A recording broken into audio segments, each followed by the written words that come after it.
పిల్లల గురించి, హస్బెండ్ గురించి, ఇల్లు, సంపాదన, ఇక అవన్నీ ఇన్ని రోజులు చేశారు, ఇక చాలు. వెనక్కి తిరిగి చూస్తే మీ గురించి మీరు చేసుకున్న 5% కూడా ఏం కనపడదు. నిజమేనా? So at least now come out, బయటకు రండి. మీకేం కావాలో మీరు ఆలోచించుకోండి. మీ కోరికలు మీరే తీర్చుకోవాలి, ఎవరు వచ్చి తీర్చరు. సో మీకేం కావాలో ఆలోచించుకొని మీకోసం మీరు ఎలా బతకాలా అనేది ఆలోచించి మీకోసం ఒక స్టెప్ తీసుకోండి. నేనైతే ఒక స్టెప్ తీసుకున్నాను. నాకేం కావాలో, నా కోరికలు ఏంటో నేను తీర్చేసుకుంటున్నాను. మీకు వీడియోస్ కూడా పెడతాను.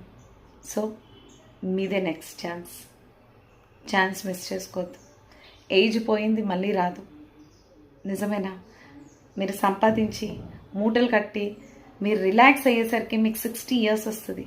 అప్పుడు మీరు ఎంజాయ్ చేయాలన్నా చేయలేరు, అవుటింగ్కి వెళ్ళాలన్నా వెళ్ళలేరు. ఒక్కసారి ఆలోచించండి.